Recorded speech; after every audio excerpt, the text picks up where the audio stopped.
అభివృద్ధిని సంక్షేమాన్ని రెండు కళ్ళలా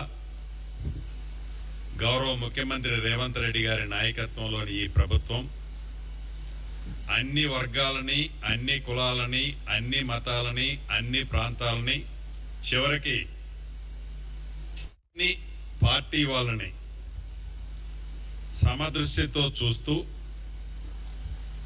ప్రజలకి మంచి చేసే విధంగా ఎన్నికలకు ముందు ఏవైతే అభయ హస్తమ ద్వారా 6 గ్యారెంటీలు ఇచ్చి అధికారంలోకి వచ్చిన తర్వాత ఖజానాలో చూస్తే ఖజానా 7,19,000 కోట్లు అప్పులలో రాష్ట్ర ప్రభుత్వం ఉన్నప్పటికీ ఇచ్చిన మాట ప్రకారం ప్రభుత్వం వచ్చిన మొదటి 100 రోజులలోపే 5 కార్యక్రమాలు లాంచ్ చేసుకున్న ప్రభుత్వం ఇందిరమ్మ ప్రభుత్వం. ప్రభుత్వం ఏర్పడక ముందు నిజంగా అనేక వేదికల్లో మా నాయకులు రాహుల్ గాంధీ గారు, ప్రియాంక గాంధీ గారు, ఖర్గే గారు, శ్రీమతి సోనియా గాంధీ గారు హామీలు ఇవ్వటానికి ముందు మాకున్న ఆలోచన ఈ రాష్ట్ర ప్రభుత్వం మీద సుమారు ఒక 3 లక్షల కోట్ల అప్పు ఉందేమో అనుకున్నాం. తీరా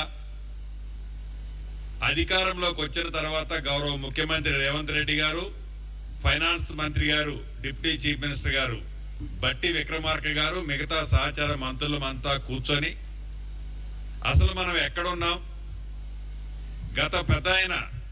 గత ముఖ్యమంత్రి గారు ఎప్పుడు మైకు ముందు కూర్చున్నా మంది ధనిక తెలంగాణ రాష్ట్రం అని చెప్తున్నారు కదా, ఈ ధనిక తెలంగాణ రాష్ట్రంలో నిజంగా మన దగ్గర ఎంత నిలువ ఉందో చూద్దామని ఒకసారి డెప్త్ గా కూర్చుంటే రాష్ట్ర ఆర్థిక పరిస్థితి మేమందరం షాక్ అయ్యే విధంగా 7,19,000 కోట్లు అప్పు ఉన్నప్పటికీ ఇచ్చిన ఏ మాటని, చేసిన ఏ వాగ్దానాన్ని ఈ ప్రభుత్వం వెనక్కి వెళ్లాలనో కుంటి షాకులు చూపించి మేము ఇవి చేయలేకపోతున్నామనో ఏ రోజు ఈ ప్రభుత్వం ఆ దిశగా ఆలోచించలేదు, ఆ దిశగా ఆలోచించబోదు కూడా.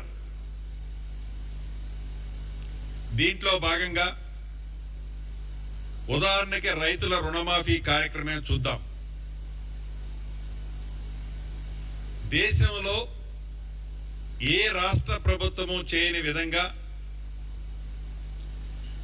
ఎన్నికల ముందు ఇందిరమ్మ రాజ్యం వస్తే అర్హులైన ప్రతి రైతన్నకి 2 లక్షల రూపాయల వరకు రుణమాఫీ చేస్తామని చెప్పి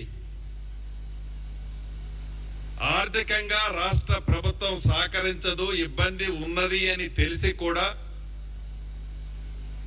యుద్ధ ప్రాతిపదికన మిగతా ఖర్చులన్నిటినీ కంట్రోల్ చేసుకొని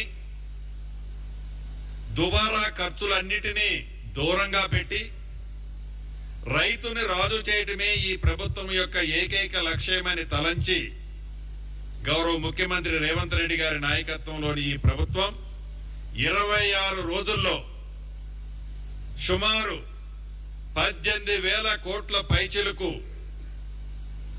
రైతు రుణమాఫీని, సుమారు 22 లక్షల మంది పైగా రైతులకి రుణమాఫీ చేసిన ప్రభుత్వం ఇందిరమ్మ ప్రభుత్వం.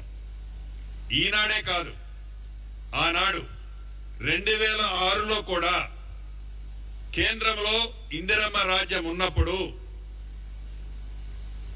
ఎవరూ చేయని విధంగా దేశవ్యాప్తంగా రుణమాఫీ చేసిన ప్రభుత్వం ఆనాటి కేంద్ర ప్రభుత్వం ఇందిరమ్మ ప్రభుత్వం.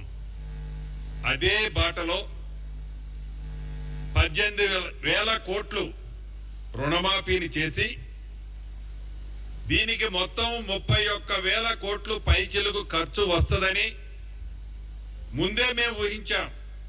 దానికేమి మేము షాక్ అవటంలా, ముందే ఊహించి దానికి తగ్గ అన్ని ఏర్పాట్లు చేసుకున్నాం. గౌరవ మా ముఖ్యమంత్రి రేవంత్ రెడ్డి గారు గాని, బట్టి విక్రమార్క గారు గాని, ఉత్తమ్ కుమార్ రెడ్డి గారు గాని, మా వ్యవసాయ శాఖ మంత్రి వర్యులు తుమ్మల నాగేశ్వరరావు గారు గాని, నేను గాని, మా చాచా మంది అనేక వేదికల మీద చెప్పుకుంటా వచ్చాం. ఏదైతే అర్హులైన రైతులకి ఇచ్చిన మాట ఎట్టి పరిస్థితిలో ఒక్క అడుగు కూడా వెనక్కేయమని చెప్పాం. అదే బాటలో 18,000 పైగా రుణమాఫీ ఇప్పటికే జమైంది. ఇంకా సుమారు 12 నుంచి 12,300 కోట్ల వరకు రుణమాఫీ చేయాల్సిన అవసరం ఉంది. వాళ్ళు చెప్పినట్లు ఏదో శనగలు దీని చేతులు దులుపుకున్నట్లు ఏదో మేము 18,000 కోట్లు చేశాం, మా దగ్గర ఆర్థిక పరిస్థితి బాగాలేదు, టాటా బై బై అని చెప్పటంలా. వాళ్ళలాగా ఇంకా 2-3 నెలల ఎన్నికలు ఉన్నాయనగా ఎన్నికల కోసం మేమే రుణమాఫీ చేయటంలా. నిజంగా వాళ్ళకి చిత్తశుద్ధి ఉండి ఉంటే ఏదైతే ఈనాడు రోడ్ల మీద ధర్నాలు నిరాహార దీక్షలు చేస్తున్నారో వాళ్ళ చిత్తశుద్ధి ఏమిటో 2 పర్యాయాలు 10 సంవత్సరాలు చూశాం.